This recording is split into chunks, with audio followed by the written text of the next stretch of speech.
సమాచారంలో ఏముంటుందంటే యజమాని యొక్క కోరికలను 5 కోరికలను పేపర్ మీద రాసుకుంటాం.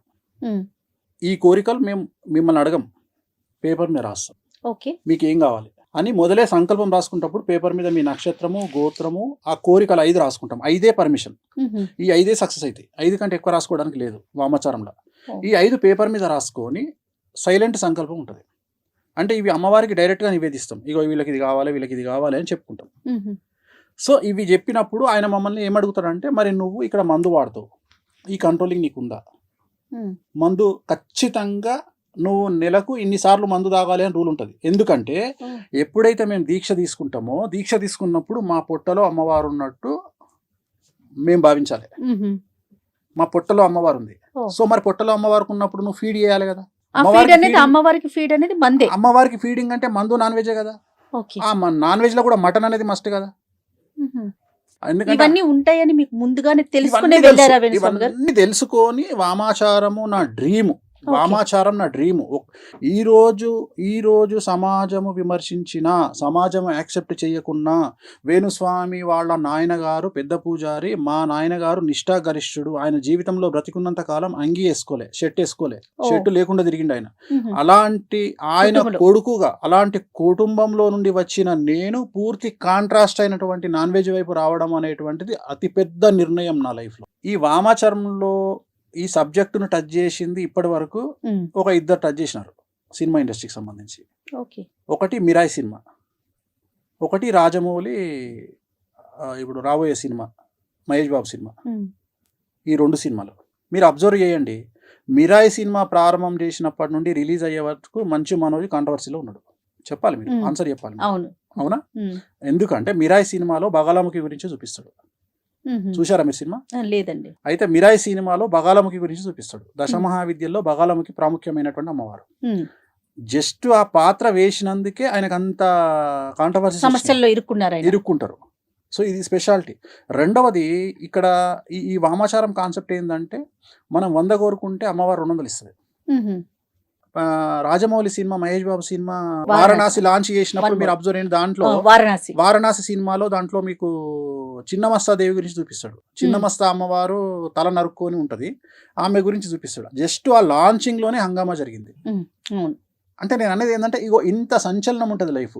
సో వీటిని యాక్సెప్ట్ చేయగలిగినటువంటి బాధ్యత మన మీద ఉండాలి. ఇంకా నాకేం వద్దు, ప్రశాంతంగా వెళ్ళిపోవాలని అనేది నా కోరిక. సో అది దానికోసం నా ఏమైందంటే, నేను ఏదైనా చేస్తా. మీరు నమ్మరు, ఇవాళటి వరకు నేను చేసినటువంటి పూజలలో అమ్మాయిల దగ్గర నేను సింగిల్ ఎన్పి తీసుకోవాలి. ఇవాళటి వరకు, ఈ రోజు వరకు ఏ హీరోయిన్ దగ్గర కానీ, ఏ ఆర్టిస్ట్ దగ్గర కానీ, ఏ సెలబ్రిటీ దగ్గర కానీ నేను డబ్బులు తీసుకుని అమ్మాయిల దగ్గర, నేను అమ్మాయిని దేవతా స్వరూపంలో చూస్తా. మాకు ఫస్ట్ ఇచ్చేటువంటి రూల్ ఏంటంటే, మా నియమాలలో ఫస్ట్ నియమం ఏంటంటే, అమ్మాయిని స్త్రీని దేవతగా చూడాలి. ఎందుకంటే మేము పూజించే కామాఖ్య, మేము పూజించే దశమహావిద్యలు అన్నీ కూడా యోని రూపంలో ఉంటాయి. సో అందుకని ఏమంటాడంటే, నువ్వు ఫస్ట్ యోనిని వేరే రకంగా చూడకు, నువ్వు నీ పుట్టుకకు కారణమైనటువంటి ఒక అమ్మని చూసుకో, ఒక అమ్మవారిని చూసుకో. అందుకని మేము జీవితంలో ఏ అమ్మాయిని వేరే దృష్టితో చూడము, ఓన్లీ అమ్మవారి దృష్టితోనే చూస్తాం. మా దృష్టిలో ప్రతిదీ అమ్మవారే. సో ఎక్స్ట్రీమ్ థింకింగ్ ఉంటుంది. ఆ థింకింగ్ను, ఆ కనెక్షన్ని ఏర్పాటు చేయగలిగిన వాడు మా గురువు. ఓకే వేణుస్వామి గారు, ఇప్పుడు మనం కంప్యూటర్కి మన బర్త్ డీటెయిల్స్ ఇచ్చేస్తే జాతకం వచ్చేస్తుంది, పూర్తిగా చెప్పేస్తుంది. ఇది ఒక పక్కన నడుస్తుంది. మరో పక్కన తంత్రం కానీ, మంత్రం కానీ, యంత్రం కానీ, వీటిని నమ్మే వారి సంఖ్య కూడా పెరుగుతూనే ఉంది. రెండింటిని మీరు అసలు ఏ దృష్టితో చూస్తారు?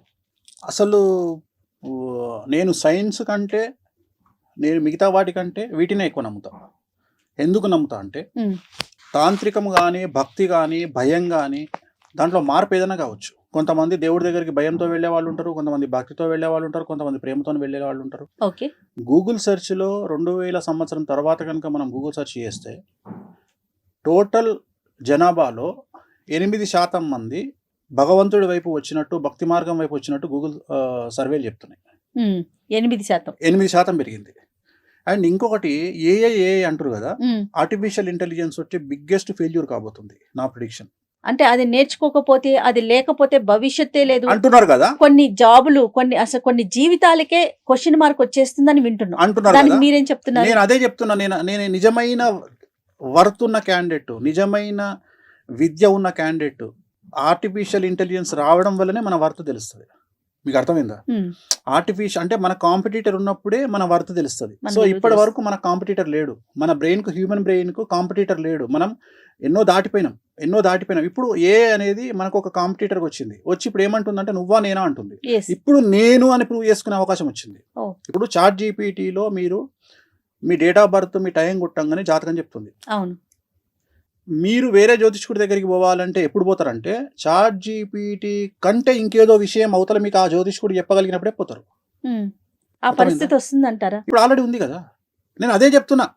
ఏఐ మనల్ని మింగేస్తుంది అనే మాట ఏం లేదు, తప్పది. నేను అదే చెప్పబోతున్నా మీకు. అంటే నాకున్న అవగాహన ప్రకారం ఏఐ మీ దృష్టిలో ఒక వర్డ్, నా దృష్టిలో ఏఐ అనేది మేషరాశి సో భగవంతుడి వైపు అందరూ చూస్తున్నారు. సో అందుకని మనకు ఎంత ఏఐ వచ్చినా, ఎంత అడ్వాన్స్ అయినా మళ్ళీ మనకు భగవంతుడి మీద భక్తి, ప్రేమ మనం ఎట్లా హ్యాండిల్ చేస్తాం అనేది. ఉదాహరణ వెంకటేశ్వర స్వామిని నేను ఒక తండ్రిలాగా ట్రీట్ చేస్తాను. నాకు అక్కడ భక్తి ఉండదు, నాకు ఆయనతో అటాచ్మెంట్ కనిపిస్తుంది. ఓకే. నా దగ్గర ఉండే ఫోటోలన్నీ చాలా పెద్దగా ఉంటాయి. నేను ఏం చేస్తా అంటే నాకు బాధ వస్తే ఎదురుగా కూర్చొని ఆయన దిక్కు చూసుకుంటూ ఆయనతో మాట్లాడుకుంటా. అది పిచ్చి అనుకుంటారు జనాలు. సో అట్లా చాలా మంది నాలాగా మాట్లాడుకునే వాళ్ళని నేను చూసిన. చాలా మంది హీరోయిన్స్, కొంతమంది హీరోయిన్స్ డాడ్ అని పిలుస్తారు వెంకటేశ్వర స్వామిని. వినడానికి కొద్దిగా అది మంచిగా మనకు అనిపించదు, కానీ వాళ్ళ దృష్టిలో అది కరెక్ట్. ఎందుకంటే ఒక తండ్రిగా భావించడం తప్పలేదుగా. సో అట్లా మనం ఎంత అటాచ్ అయ్యి ఉన్నాము అమ్మవార్లతోని, దేవతలతోని అనేది మనం పడే కష్టాల మీద ఆధారపడి ఉంటుంది, మనం కోరుకునేటువంటి ఫ్యూచర్ మీద ఆధారపడి ఉంటుంది. వేణుస్వామి గారు, ఇప్పుడు దశమహావిద్యలో 10 రకాల అమ్మవార్లు ఉంటారు. అందులో వేణుస్వామి గారికి ఎవరు నిర్దేశంగా నిలిచారు? ఇష్టమైన దేవత ఎవరు? బగళముఖి, స్ట్రైట్ అవే. ఎలా జరిగింది అది? అంటే నేనేం నమ్ముతా అంటే మీరు పూజించే దేవుడు ఎవరు అనేది మీ జాతకం డిసైడ్ చేసి ఉంటుంది. సాత్విక దేవతన, అలాగే మిమ్మల్ని లైఫ్లో నిలబెట్టే గ్రహం ఏదో మీ జాతకం డిసైడ్ చేసి ఉంటుంది. నా జాతకంలో రాహు ఉచ్చ, ప్రస్తుతం కలియుగాన్ని పాలిస్తున్నది రాహు అనే గ్రహం. అలాగే బగళముఖి అనే అమ్మవారు కలియుగాన్ని కమాండ్ చేస్తుంది. ప్రోటోకాల్ దేవుడు వెంకటేశ్వర స్వామి. ప్రోటోకాల్ దేవుడు వేరు, అడ్మినిస్ట్రేషన్ దేవత వేరు. ఇక్కడ బగళముఖి అమ్మవారు ప్రస్తుతాన్ని రాహు మహర్దశ రాహు కమాండ్ చేస్తా ఉన్నాడు. రాహుకు అధిదేవత అంటే బగళముఖి. సో ఈ బగళముఖి అమ్మవారిని మనం ఎంత పూజిస్తే మనకు అంత అచీవ్మెంట్ అనేది పెరుగుతుంది. సో బగళముఖి అనే అమ్మవారు మిరాకిల్స్ క్రియేట్ చేయగలుగుతుంది. రాజును మీ జీవితంలో జరిగిన మిరాకిల్స్ చాలా జరిగినాయి. మిరాకిల్స్ అంటే నేను ఎక్స్ట్రీమ్ చూసిన, నేను అనేది ఎక్స్ట్రీమ్ చూసిన, చాలా ఎక్స్ట్రీమ్ చూసిన. నేను ఉదాహరణ, నేను 2016లో నేను ఢిల్లీకి పోయినప్పుడు ఒక 10 కార్ల కాన్వాయ్లో నేను ఒక్కరిని ఒక 40 మంది గన్మెన్లను పెట్టుకుని పోయినా. ఇక అవన్నీ పక్కన పెడితే నా లైఫ్లో బిగ్గెస్ట్ అచీవ్మెంట్ అంటే ఒకటి చెప్తాను నేను మీకు.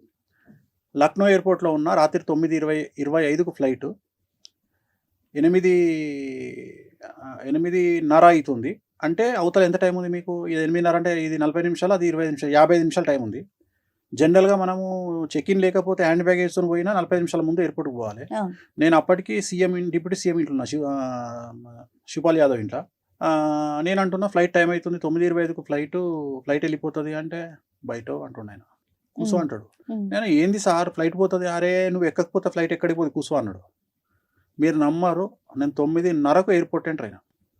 9:25 ఫ్లైట్ స్టార్ట్ అయ్యేటప్పటికి 9:50 అయింది. జనరల్గా 25 నిమిషాల ముందు గేట్ మూసేస్తారు. 9:25 ఫ్లైట్ 9:50కి స్టార్ట్ అయింది, 25 నిమిషాల తర్వాత కదిలింది ఫ్లైట్. సో నాకు తెలిసి ఇంతకంటే ఏముంటుంది ఇక లైఫ్లో.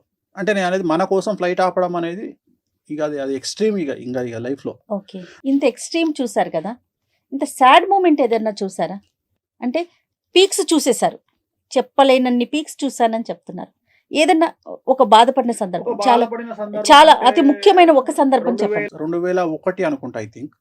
నా దగ్గర డబ్బులు లేవు తినడానికి. సో డబ్బులు లేకపోతే నేను నా ఫ్రెండ్ ఉన్నాము. వాడు ఇప్పుడు అమెరికాలో, మళ్ళీ లండన్లో ఉన్నాడు. శ్యామ్ అని మెడికల్ ప్రాక్టీస్ డాక్టరు. సో నాతో ఉండే అప్పుడు ఇద్దరం ఒకటి రూమ్ ఉన్నాము. నా దగ్గర అప్పుడు ఐ థింక్ 20 రూపాయలు ఎంతనో ఉంటే 2 ప్లేట్ ఇడ్లీ తీసుకొచ్చుకున్నాం. 2 plate idli, extra chutney, extra sambar తెచ్చుకొని పొద్దున ఒక ఇడ్లీ, వాడో ఇడ్లీ, నేనో ఇడ్లీ, చట్నీ వేసుకొని తినాలి. మధ్యాహ్నానికి ఇంకో ఇడ్లీ ఉంటుంది.